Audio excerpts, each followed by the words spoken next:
Perkenalkan, nama saya Ruslan, NIM 3520200015. Di sini saya akan memaparkan RPP saya dengan materi metode sejarah.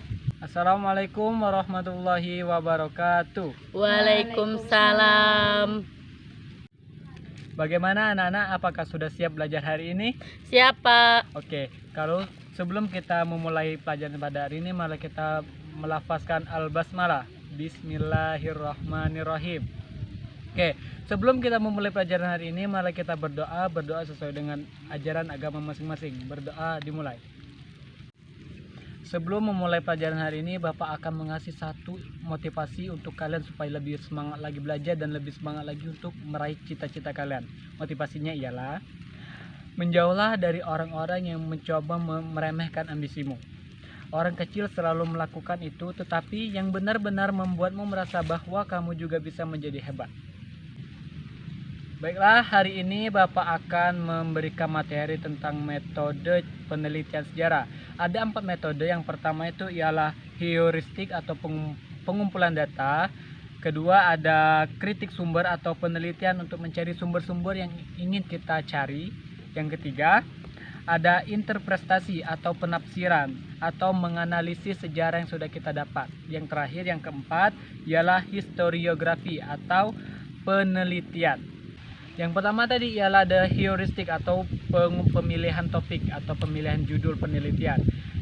Pengertiannya ialah sama halnya dengan penelitian ilmiah lainnya. Langkah awal yang dilakukan dalam metode penelitian ini ialah sejarah, yaitu menentukan topik. Pemilihan topik yang akan diteliti harus layak menjadi bahan penelitian, bukan pengulangan atau duplikasi atau mengkopi sebuah penelitian dan macam-macam penelitian sejarah yang sudah ada. Kebanyakan topik penelitian sejarah dapat dilihat dari ketersediaan sumber atau bahan penelitian. Ya, kenapa? Apakah boleh dengan judul yang sama tetapi dari sumber yang berbeda? Oh, begini penjelasannya. Jangan sampai kamu memilih topik yang sama. Kalau bisa jangan topik yang sama ya, atau cari topik yang lebih menarik untuk diteliti, tapi sumbernya yang jangan sampai yang tidak ada sumbernya. Maksudnya, sebab penelitian sejarah sangat bergantung pada ketersediaan sumbernya. Topik penelitian harus suatu hal yang baru dan diharapkan dapat memberikan informasi atau teori baru untuk menafsirkan penelitian tersebut. Untuk mengarahkan topik pada ketersediaan sumber penelitian, kamu bisa mengajukan beberapa pertanyaan. Pak, apa saja pertanyaan yang bisa diajukan kepada narasumber? Oh, ada 5, biasanya itu ada 5 W per 1H. Yang pertama itu ada what, apa yang akan diteliti. Misalnya, apakah aspek ekonomi, budaya, atau politik. Itu bisa kalian pertanyakan tentang what, yaitu ialah apa. Yang kedua, who, ialah arti. Who ialah siapa. Siapa yang akan diteliti. Kamu harus memilih kelompok sosial mana yang akan menjadi masalah penelitian. Yang ketiga adalah where, di mana. Penelitian sejarah yang akan kamu lakukan. Aspek spasial atau keruangan ini bisa berupa tempat geografis yang akan Anda teliti. Yang selanjutnya adalah when atau kapan. Kapan batasan waktu atau produksi objek penelitiannya. Maksudnya, misalnya penelitian perubahan desa atau dari 1950 sampai 1955, maka batasan waktunya yaitu tahun 1950 sampai 1955. Selanjutnya adalah why, artinya mengapa. Mengapa memilih topik penelitian tersebut?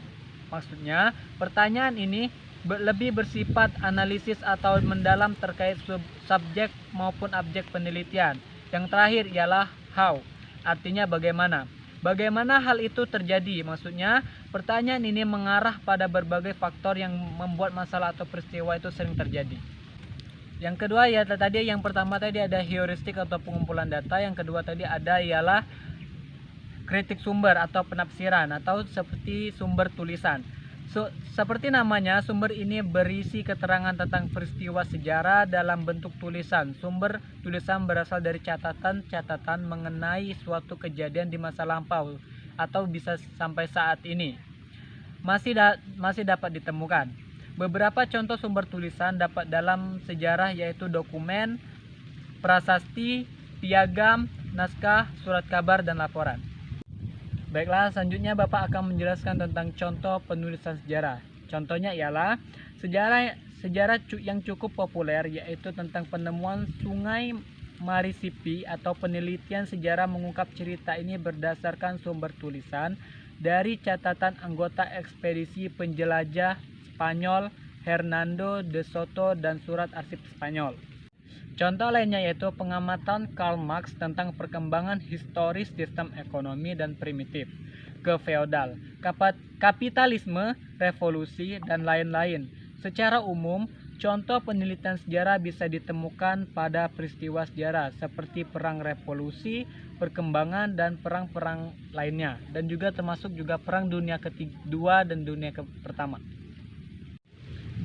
Baiklah, selanjutnya ialah metode penafsiran atau interpretasi. Interpretasi adalah proses komunikasi lisan melalui lisan atau berhubungan secara langsung atau gerakan antara dua orang pembicara atau lebih yang dapat menggerakkan atau menggunakan simbol-simbol yang sama dalam KBBI Kamus Besar Bahasa Indonesia.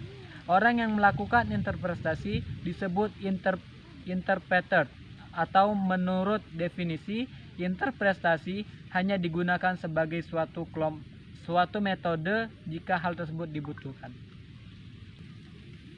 Baiklah, sampai situ saja materi pada hari ini. Semoga keempat metode yang Bapak berikan tadi bisa membuat kalian lebih mudah lagi dalam meneliti sejarah atau bisa lebih dikembangkan lagi. Masih ada satu lagi metode yang belum Bapak kasihkan.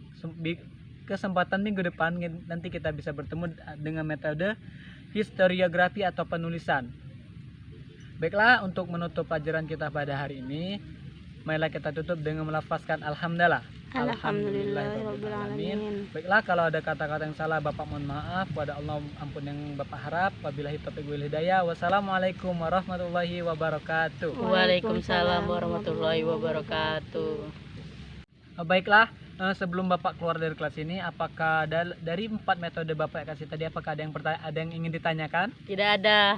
Oh, baiklah. Kalau tidak ada, Bapak akan keluar. Permisi. Wassalamualaikum warahmatullahi wabarakatuh. Waalaikumsalam warahmatullahi See you next wabarakatuh. time. Bye-bye.